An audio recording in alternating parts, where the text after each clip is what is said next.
it. I'm behind. All right, please start taking notes. Articulation and IPA.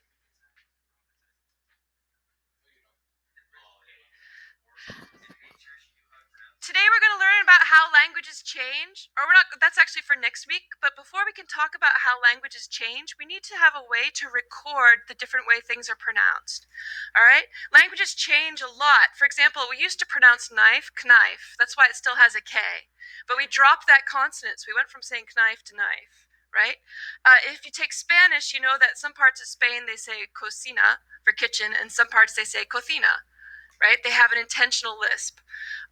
In lots of places in England and around the world, instead of this, they say dis, right? You take the TH and you move the tongue back from between the teeth to the alveolar palate, right? Or instead of saying with, you say with. You use your lip to make a TH instead of your tongue. And recently in England, if you listen to them say police, instead of saying police, they just say please. They're dropping that O. They're dropping almost the whole consonant, right? And so if we recorded how we actually speak, the spelling would look a lot different. To track how languages change, which is what we're going to look at next week, we need terms for how each sound is produced. You can see in the last slide, I've mentioned how the tongue moves forward from the alveolar to between the teeth, or moves back from between the teeth to the alveolar. So linguists actually have terms for every part of the face. And we'll look at this more closely in the next slide.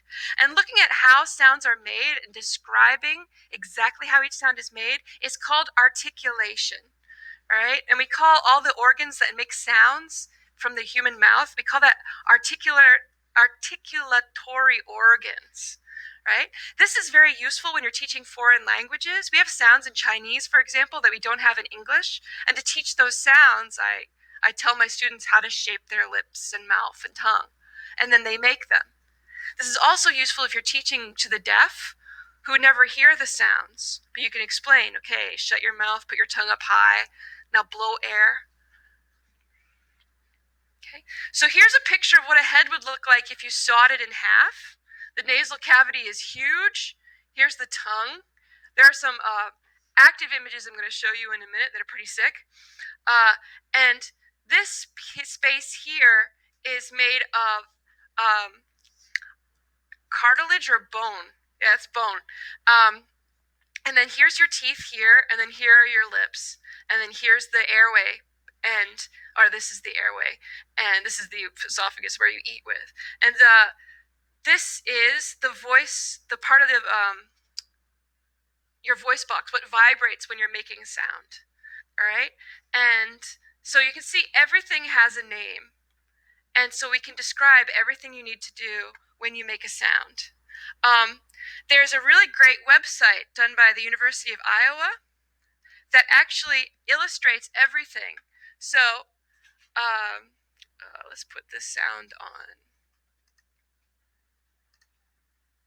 speakers. If I want to see how to make a G, say I'm a foreign language learner and I'm learning how to make an English G, or I'm deaf and I want to learn how to make an English G, they have a video, but even more interesting, they show you what it looks like in the mouth. Now see how the voice box here is vibrating? The only difference between B and P is that the voice box doesn't vibrate. Everything else about it is exactly the same. And this flap has to close. It's really interesting. And then we have things called nasals, where this air goes through your nose as you make it. Since the mouth is silent, it comes out the nose.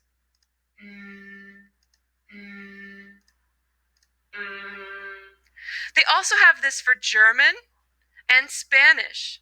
So if you want to see sounds that we don't make,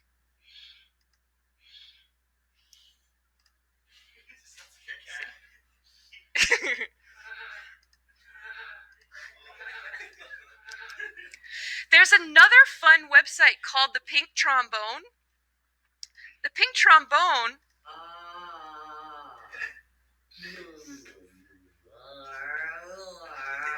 So what you're doing is playing with the tongue here. And then you can move the lip.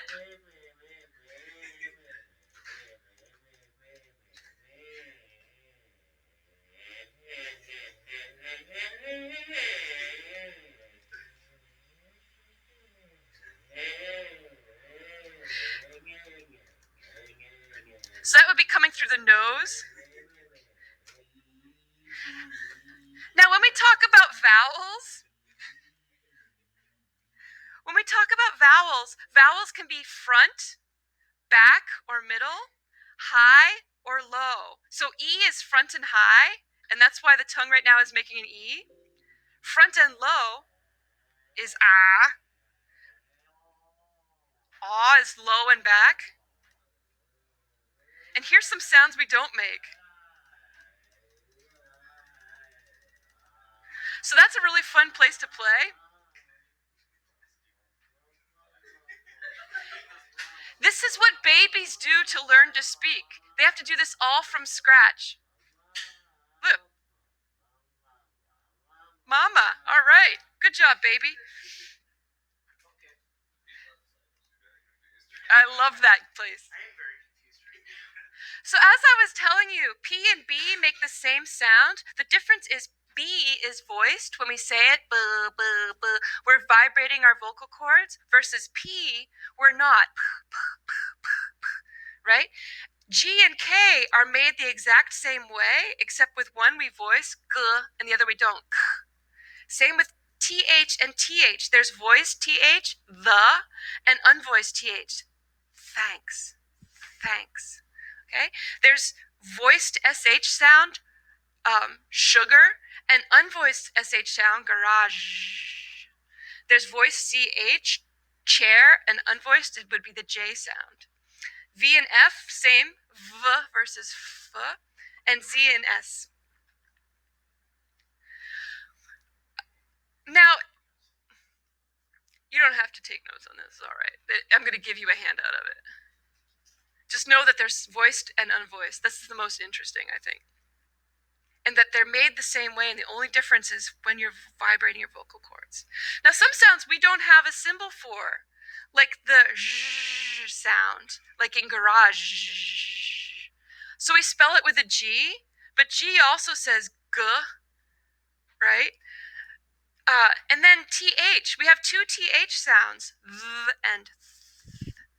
And so we need some symbols that will symbolize the sounds we have no symbol for. Especially because if you don't have a symbol for them, they become unconscious. Okay. We need symbols not just for the sounds that we make today, but the sounds that we make that were made in history that have been lost, and the sounds that are regional that some people make that we don't make. Okay. For example, in history, when Shakespeare was writing, the words love and move rhymed, which is why he rhymed them. And they both sounded different than how we say them today, and so we need a symbol for how they used to sound.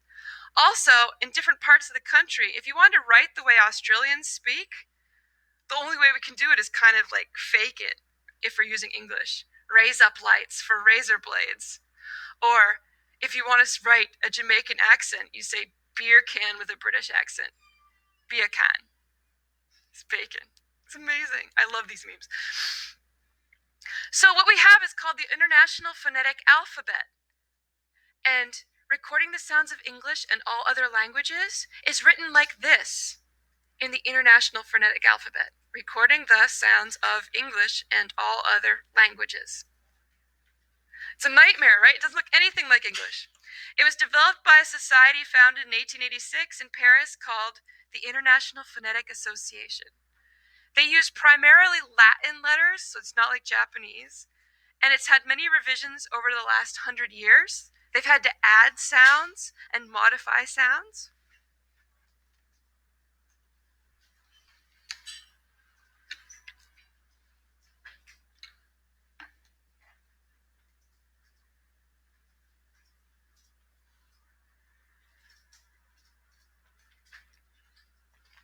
This is really useful because English spelling is not phonetic. Like chair, share, air, there,